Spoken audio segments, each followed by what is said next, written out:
$3 million if you're not careful. That's a lot of money. Tell me about it. Yeah, well, it's a scary figure, isn't it, Rob? It's the reality of the new reform bill. It's one of the, well, I suppose the highest fine that a company can acquire in the event that they are deemed to be not as efficient at the health and safety protocols on the farm. So if an inspector comes in after an accident and it goes to the district court, then potentially that's the fine. That could be the fine to a company or a body corporate. I want to clarify who takes that case to the court. It's not a victim's family or victim's support people. It is the government, for the want of a better term. Correct. So WorkSafe New Zealand, this is part of their portfolio, for want of a better term. So they are responsible for ensuring, well, literally the health and safety of all employees and workers on farms and other businesses around New Zealand. Farming is obviously in the gun a little bit because of the sadly because of the safety record we've got at the moment, the with accidents rate. And so on. Yeah. So. Well, I mean, it's an open book as far as disaster is concerned. You've got people on four-wheel motorbikes, you've got people on two-wheel motorbikes, you've got stock that will kick, bite, and goodness knows what else. I mean, bites at one end and kicks at the other. Yeah, there's a lot of kicking and biting going on farm. Look, you know, the reality is it's a dangerous environment. You know, farming is not, I mean, you can, best practice, of course, you can mitigate the potential for an accident. And that's what most farmers out there in New Zealand are doing right now. I have yet to meet a farmer who doesn't care about their staff. But accidents do happen, just like in any workplace. And in farming, as we know, there's hill country and there's even flat land. There's the opportunity to have an accident, whether it be on the quad bike or driving stock or just working with machinery and plant.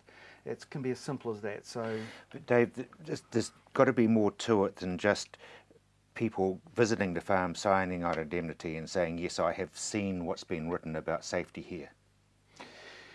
Yeah, so there's a number of issues that that farm owners and business owners need to look at. One of them is their duty of care across the whole spectrum of their operation. So the person in charge of the farm, the team manager, the milking managers and so on, they're as equally responsible. In the old days, it really kind of fell back to the farm owner, and the ACC sort of picked the tab up. Well, that's changed now.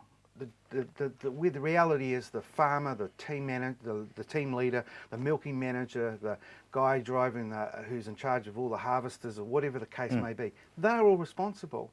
And you know, we're talking some fairly hefty penalties if those managers or supervisors aren't seen to be proactive in the way they disperse the safety equipment, or making sure that the staff members are fully enlightened as to how the safety protocols should work within that environment, i.e., you know, harvesting or milking or whatever. So basically, it's like justice has got to be seen to be done, as it were. Exactly. So the duty of care really falls back onto a number of different people now. It used to kind of just be the farm owner or the manager, the farm owner. Now it does fall down the layers, the levels. They call it the PCBU, the person conducting business and understanding. I don't know why they just didn't call it the manager, but you know, that's well, it's far too simple. Exactly, we don't want it too simple. But the reality is, yes, those PCBUs, those owners are now fully responsible. So that now comes back into the district court, and the district court can now mandate that the owner has remedial action, has more training, fines can be allocated, prison terms can be sentenced, dished out. So yeah, there's a whole raft of new things that are going to affect the farming operation. So it's really important that farmers get their head around that. Don't wait till the tractor's empty of diesel. Put diesel in it before it runs out. And in this case, it's all about farm safety, ensuring that you've got SOPs in place, standard operating procedures. I was going to say thank you. Yeah. So I was going to ask you what it meant.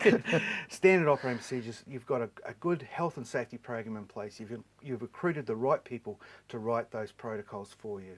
And, now, this is the bit that gets me, the writing of these protocols. Now, whose responsibility is it for the staff members and visitors to that property to work within those protocols?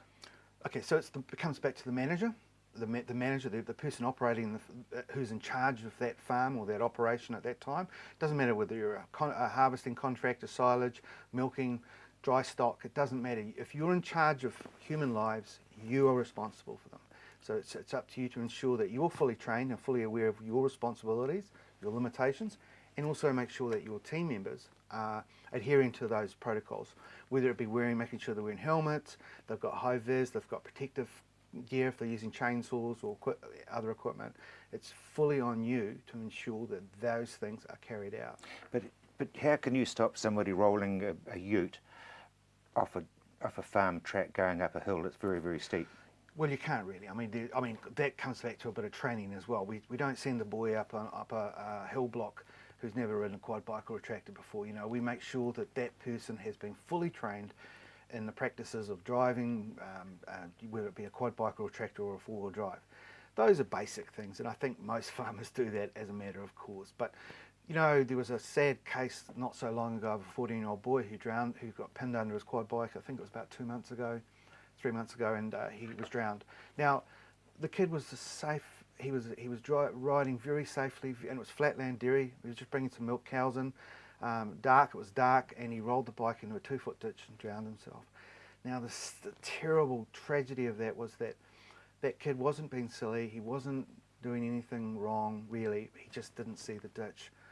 Bike flipped upside down and pinned him under it. I suppose what I'm trying to say, things can happen very quickly, and we need to be able to get put in place things that can help mitigate those, or at least ensure that we get to those people in good time. That's where you come in with your two-way radios. Well, yeah, look, they're not going to stop accidents. There's no two ways about it. But if in the event of an accident, yes, it would be a lot better to know that there was an accident than not know there was an accident. If someone needs help, you know, you push a button and you get that response, and that's what two-way radio comms are all about. So yeah, absolutely. There are occasions where it won't save a life, but you know, it can help mitigate. I could say it can help speed up the process of finding that person or getting to that person. Yeah, because they can't always get to a cell phone, or there may not be cell phone coverage. In a lot of cases there isn't. You know, look, we do this every day of the week, putting repeaters and radios on farms, and look, I think it's fair to say that most modern farming practices today is all about talking to each other, whether it be just for the health and safety, also just knowing exactly where everyone is and saving money. Thank you very much indeed, Dave. You're most welcome.